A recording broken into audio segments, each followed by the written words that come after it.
자신을 이기기란 정말 어렵습니다.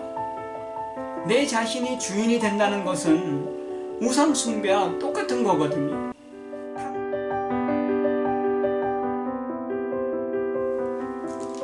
구약성경 847페이지 시편 63편 1절입니다. 말씀을 함께 읽겠습니다. 하나님이여 주는 나의 하나님이시라. 내가 간절히 주를 찾되 물이 없어 마르고 황폐한 땅에서 내 영혼이 주를 갈망하며 내 육체가 주를 앙모하나이다.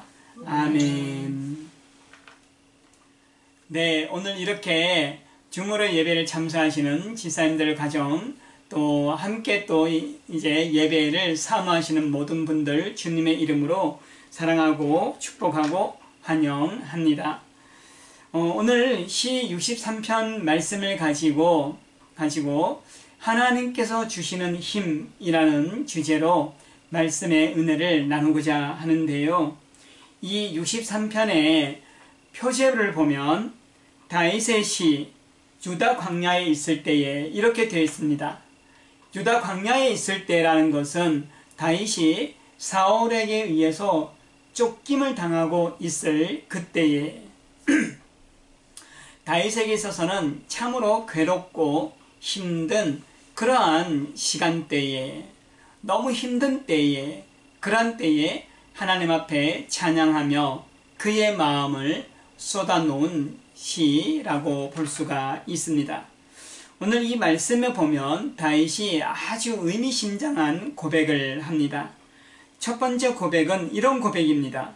하나님이여 주는 나의 하나님이시라. 하나님이여 주는 나의 하나님이십니다. 사실 이 고백이 어떻게 보면 누구나 다 그렇게 할 수 있는 고백 아니야? 라고 생각할 수 있지만 이 고백은 단순한 고백이 아니요, 하나님께서 자신의 하나님 되심과 더불어서 동시에 하나님만이 나의 주인이십니다. 이런 고백입니다. 하나님은 나의 하나님이시지만 동시에 나의 주인이시다. 여러분, 하나님께서 나의 주인 되신다는 것은 이제 내 뜻대로 살지 않고 내 뜻대로 내 마음대로 하지 않고 오직 하나님께서 원하시는 대로만 하겠습니다 라는 그런 뜻입니다. 결국 하나님이 나의 주인 되신다는 것은 그분이 나의 모든 것을 주관하고 계신다. 그분이 나를 이끌고 계신다. 나는 그분의 인도하심에 따라 나의 몸과 마음과 모든 것을 맡길 뿐이다. 이런 고백입니다. 그래서 오늘 저와 여러분들이 하나님은 나의 주님이십니다.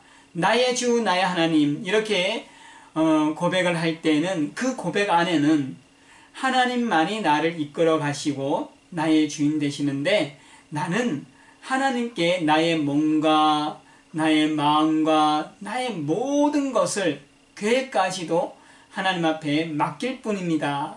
이러한 고백이라는 것을 우리는 알아야 합니다. 옛날 어른들 말에 이런 말이 있습니다. 재밌는 말인데요. 곧두레가 일을 한다. 아마 줌으로 참석하고 있는 우리 현홍이, 보경이, 또 우리 수연이, 하경이, 유겸이는 곧두레가 뭔지 정확히 알 수 없을지 모르겠어요.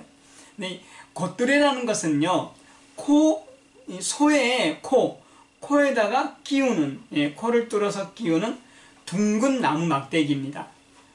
그래서 곧두레가 일을 한다라는 것은 뭐냐면 소에다가 소의 코를 뚫어서 그 나무를 딱 끼워 넣은 다음에 줄을 묶어 가지고 당기면요, 아무리 어린아이가 당겨도 손은 따라옵니다. 아무리 힘이 없는 제가 힘이 그렇게 세지 않거든요. 근데 제가 당겨도 손은 끌려옵니다. 왜? 이 코가 아프거든요. 끌면 아프니까 따로 딸려가거든요. 그래서 곧두레가 일을 한다. 일은 실제 소가 하죠. 그러나 그 곧두레가 없는 소는 자기 마음대로입니다. 곧두레가 있는 소는 소의 주인이 이끄는 대로 일을 합니다. 여러분, 오늘 저와 여러분들에게는 곧두레가 있습니까? 저와 여러분에게 있어야 할 곳들에는 다름이 아니라 하나님의 말씀입니다. 하나님의 말씀이 내 코를 꿰고 있습니까? 말씀이 이끄는 대로 살아가고 있습니까? 말씀이 이끄는 대로 결단하고, 말씀이 이끄는 대로 생각하고, 말씀이 이끄는 대로 회개하고 그렇게 살아가고 있습니까? 부디 저와 여러분들이 우리 영적인 곳들에 하나님의 말씀이 저와 여러분의 삶을 이끌어 가기를 주의 이름으로 축복을 드립니다. 성경에 보면요, 우상 숭배에 관한 얘기가 많이 나와요. 우상 숭배에 관한 얘기. 성경이 꾸준히 말씀하시는 죄 중에 가장 큰 죄가 뭐냐? 계속해서 반복되는 죄가 뭐냐? 우상 숭배입니다. 우상 숭배. 그때 우리 주일학교 아이들이 어떤 얘기를 했냐면, 우상 숭배에 대해서 이야기하는데, 내 마음대로 하는 것, 내가 하고 싶어 하는 것, 내가 좋아하는 것 하는 것, 이것이 우상 숭배라는 얘기를 했거든요. 근데 제가 참 놀랐어요. 와, 애들이 우상 숭배에 대한 개념이 정말 깊다. 여러분, 우상 숭배라는 것은 하나님보다 더 사랑하는 것이 다 우상 숭배잖아요. 근데 최고의 우상 숭배가 뭐냐? 물론 물질이 우상 숭배의 하이라이트죠. 정점이죠. 그런데 거기에 못지않게 자기 자신이 우상 숭배의 대상이 될 수 있다는 겁니다. 예수님께서 나를 따라오려거든 어떻게 하라고 했죠? 첫 번째 조건이 자기를 부인하고, 내가 죽어야 돼요. 내가 없어야 돼요. 그런데 사실 제 자신부터도 내가 죽는다는 것이 너무 어려워요. 물질 어떻게 믿음으로 극복하고 어떻게 할 수 있어요. 그런데 내 자신을 이기기란 정말 어렵습니다. 내 자신이 주인이 된다는 것은 우상 숭배와 똑같은 거거든요. 탐심이 곧 우상 숭배라 그랬거든요. 그 탐심의 가장 근본에 숨어 있는 것은 뭐죠? 내가 잘 되고 싶은 것, 내가 드러나고 싶은 것, 내 자존심, 이런 것들 아닐까요? 결국 우상 숭배의 가장 큰 우상 숭배 정점은 뭐냐? 자기 자신입니다.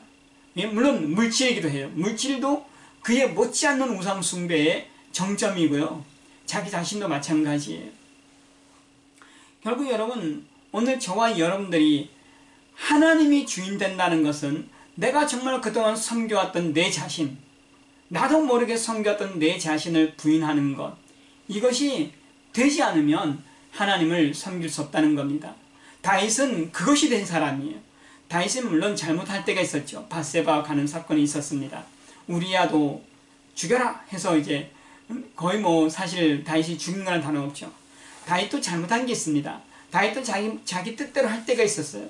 그러나 다윗이 왜 하나님께 사랑을 받았느냐? 하나님 마음에 합한 사람이냐? 잘못한 게 없어서가 아니라 그가 죄를 지적받았을 때 즉시 깨닫고 하나님 앞에 회개하고 그 죄로부터 돌이키는 그러한 결단이 있었기 때문에, 또 그렇게 살았기 때문에 다윗이 하나님으로부터 인정을 받은 것입니다. 여러분, 우리는 얼마든지 언제든지 우리 자신이 앞설 때가 있어요. 때로는 나 자아가 드러날 때가 있어요. 그것이 잘못됐다는, 물론 잘못이지만 그렇다고 그것을 하지 않는 사람이 거의 없거든요. 바울도 화가 나니까 마가 요한 나 안 데리고 다녀. 자기를 정말 영적으로 이끌어줬던 영적인 스승 바나바를 어떻게 했습니까? 바나바하고 크게 싸웠거든요. 그런 자신의 모습을 돌아보면 바울은 회개하고, 그런 모습을 볼 때 내가 죄인 중에 괴수였구나 깨닫게 된 거거든요. 여러분, 우리는 부단히 내 자신이 앞서려 할 때마다 앞서려 하는 그 자체가 물론 잘못이긴 해도 그러지 않는 사람이 어디 있을까요? 앞선 것보다 더 큰 문제는 뭐냐면 앞선 채로 살아가는 것이 더 큰 문제예요. 앞섰다면 깨닫게 해주시는 대로 돌이키는 것이 참 중요합니다. 어떤 분이 대웅전에 불을 질렀다 그러잖아요. 또 학생들이 가서 대웅전을 돌면서 절이 무너지길 위해 기도했다 그러잖아요. 저는 그 행위에 대해서 가타부타 말하진 않겠습니다. 근데 중요한 건 내 자신 안에 있는 우상을 무너뜨리고 있는가. 하나님께서 부단히 요구한 것은 뭐냐면 가나안 땅 안에 있는 우상을 무너뜨리라 였습니다. 애굽에 있는 우상을 무너뜨리라, 바벨론에 있는 우상을 무너뜨리라, 이것이 아니라 가나안 땅 안에 있는 우상을 무너뜨리라. 무슨 얘기죠? 교회 안에 있는 우상, 성도 안에 있는 우상이 먼저 무너져야 됩니다. 우상 숭배의 핵심은 하나님의 말씀을 거부하고 내 자아가 원하는 대로 살아가는 것이 우상 숭배의 핵심이죠. 자기 사랑이 지나친 거죠. 오늘 이 다윗이 고백했던 하나님이여 주는 나의 하나님이십니다. 이 고백이 너무나도 중요한 것은 내가 이제 그동안 섬겼던 나 자신이 아닌 하나님을 섬기겠다는 그 고백이거든요. 요한복음 15장 5절에 하나님과 우리와의 관계를 너무나도 선명하게 보여준 말씀이 있는데 이런 말씀입니다. 나는 포도나무여 너희는 가지니, 나는 포도나무여 너희는 가지니. 그 다음 말씀, 나를 떠나서는 너희가 아무것도 할 수 없습니다. 우리는 그리스도인이에요. 저도 여러분도 그리스도인입니다. 그리스도인은 뭐죠? 주님과 결혼한 사람이에요. 주님이 신랑이고 우리는 신부예요. 또 주님과 하나 된 사람이에요. 주님이 내 안에 거하시고 내가 주님 안에 거해요. 그것이 그리스도인이에요. 그런데 그리스도인이 주님을 떠나서 무엇을 한다? 말이 안 되는 거죠. 주님은 말이 안 된다고 말씀하셨어요. 예수님은 너희는 나를 떠나서는 아무것도 할 수 없다 이렇게 말씀하셨어요. 그래서 오늘 저와 여러분들이 먼저는 하나님이 나의 주인으로 부단히 끊임없이 내 안에 있는 우상을 회파하며 깨뜨려버리며 나 자신을 부인하고 주님께서 원하시는 삶을 살아가 주님으로 인하여 열매를 맺어가는 2021년의 하루하루 되기를 주님의 이름으로 축복을 드립니다. 난 두 번째 고백이 있는데요. 두 번째 고백은 이런 고백입니다. 63편 1절 하반에 보면 내 영혼이 주를 갈망하며 내 육체가 주를 앙모하나이다. 갈망, 앙모라는 두 가지 단어입니다. 이제 갈망한다는 건 매우 정말 아주 이 갈증을 가지고 뭔가 바라본다는 의미고요. 앙모한다는 것이 이제 좀 더 중요한 의미인데, 앙모한다는 의미는 뭐냐면요, 우러러 바라보다, 우러러 바라보다라는 뜻인데, 이 뜻은 어떤 의미냐면 이제 옛날에 노예 제도가 있던 시절에 노예가 주인이 부릅니다. 뭐 마당새야 하고 부르면 와서 주인이 무슨 대답, 무슨 말씀을 하실까라고 간절히 기다리고 있는 그 자세가 앙모예요. 어떤 어감인지 아시겠습니까? 와닿습니까? 하인이 주인이 뭐 아무개야 했더니 바라보면서 주인님 저 여기 있습니다 하고 그 다음 말을 기다리는 것, 이게 앙모입니다. 앙모. 결국 내 육체가 주를 앙모하나이다 라는 그 의미는 어떤 의미죠? 주님, 제가 주님이 나의 주인이셔서 제가 주님께 모든 걸 맡겼는데 이제 처분을 기다립니다. 주님의 처분을 기다립니다. 주님께서 어떤 결과로 저에게 인도하시든 저는 거기에 순종할 준비가 되어 있습니다. 이것이 바로 앙모예요. 앙모. 결국 진정한 맡김은 뭐죠? 순종이에요. 어떤 결과든 주님의 뜻에 내가 그저 순종하겠습니다. 그런 의미예요. 그러면 우리가 좀 불안할 수 있잖아요. 하나님이 내가 원하는 대로 안 해주고 하나님 원하는 대로 하면 내가 좀 더 잘못되는 건 아니야? 충분히 그런 불안한 마음이 들 수 있지만 그건 이제 그런 염려는 정말 한낱 기우입니다. 왜냐하면 하나님께서는 자신을 앙모하는 사람에게, 하나님을 바라보는 사람에게 새 힘을 공급해 주시기 때문에 그렇습니다.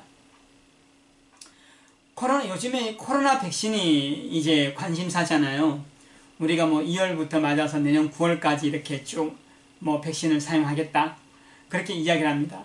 근데 코로나 때 제가 깨달은 게 뭐냐면, 제가 놀라운 사실을 봤는데 치료제보다도 더 중요한 게 백신이래요. 치료제도 전 매우 중요할 거라 생각했는데 치료제도 물론 중요하지만 더 중요한 건 백신이다. 백신. 백신이 없는 치료제는 아무 별 쓸모가 없다는 거예요. 백신이 꼭 있어야 된다는 거예요. 그러니까 백신이 정말 중요한 거죠. 근데 백신은 어떤 거죠? 이길 힘을 주는 거예요. 이길 힘. 예. 예를 들어 우리가 독감 예방 주사 맞으면 독감을 이깁니다. 독감에 안 걸리는 게 아니거든요. 독감 예방 주사 맞아도요, 일반적으로 60% 정도 안 걸린대요. 나머지 40%는 독감에 걸린대요. 그런데 예방 주사를 맞은 사람은 독감에 걸려도요 쉽게 이겨요. 그냥 좀 기침 몇 번 하고 약간 몸이 으스리 춥고 그냥 쉽게 넘어가 버립니다. 그게 백신의 위력입니다. 저는 하나님께서 샘을 주신다는 것이 마치 백신과 같다. 어떤 의미냐? 하나님께서 힘을 주시면 어려움도 쉽게 이겨버립니다. 그게 다른 거예요. 문제를 해결해 주는 것도 물론 좋겠지만 더 좋은 것은 어떤 문제를 만나든지 간에 그 문제를 쉽게 이길 수 있는 능력을 주시는 것이 더 좋지 않을까요? 그것이 더 필요하지 않을까요? 여호와를 앙망하는 자는 독수리가 날개치며 올라간 같은 샘을 얻을 것이요. 이사야를 통한 하나님의 약속이거든요. 독수리가 막 날개치며 올라갑니다. 근데 날개의 힘도 힘이지만 더 중요한 건 무엇입니까? 날개짓 할 때마다 생기는 바람의 힘이 독수리를 떠올려준다는 거예요. 독수리가 날개치며 올라간 같을 것이며, 이 의미는요, 날개짓 이걸 말하는 게 아니고요, 날개짓 할 때 날개를 떠받쳐주는 바람의 힘을 의미하는 거예요. 하나님은 우리의 날개를 떠받치는 바람입니다. 세게 불어줍니다. 그러니 독수리가 하늘 높이 더 빠르게 날아갈 수 있거든요. 저와 여러분들에게 하나님의 능력의 바람이 불면요, 우리 삶에 하나님의 능력의 바람이 불면 어떠한 어려움도 능히 이길 줄 믿으시기를 주님의 이름으로 축복을 드립니다. 비행기가 하늘을 날아오릅니다. 비행기가 날아오르는 이유는요, 양력 때문에. 양력이라는 게 바람의 힘이거든요. 바람의 힘. 바람의 힘이라는 건 어마어마합니다. 수백 명을 태운 비행기를 띄웁니다. 하늘 높이. 하나님의 능력의 바람은요, 우리의 삶을 떠오르게 합니다. 우리의 삶을 어떤 파도도 넘게 만들어 버립니다. 어떠한 장벽도 뛰어넘게 만들어 줍니다. 하나님께 진실로 맡기는 사람에게는 물론 하나님께서 문제 해결해 주시는 은혜도 주시지만 더 큰 은혜는 우리의 능력의 바람이 되어 주신다는 것입니다. 오늘 저와 여러분들에게 이러한 하나님께서 부어주시는 능력의 힘이 있기를, 바람이 있기를 주님의 이름으로 축복을 드립니다. 그리고 여러분, 하나님이 주시는 힘으로 세상 가운데 빛을 비추는 일에 사용하십시오.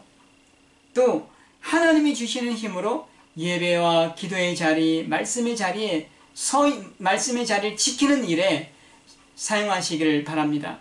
그리고 하나님이 주시는 능력의 바람으로, 그 바람을 통해 형제와 자매를 사랑하며 섬기는 일에 사용하시기를 주님의 이름으로 축복을 드립니다. 그렇게 해서 2021년 매일매일의 삶이 하나님께 맡기고 하나님의 능력의 바람에 힘입어 하나님 되심을 드러내는 그러한 삶이 되기를 주님의 이름으로 축복을 드립니다. 기도하겠습니다.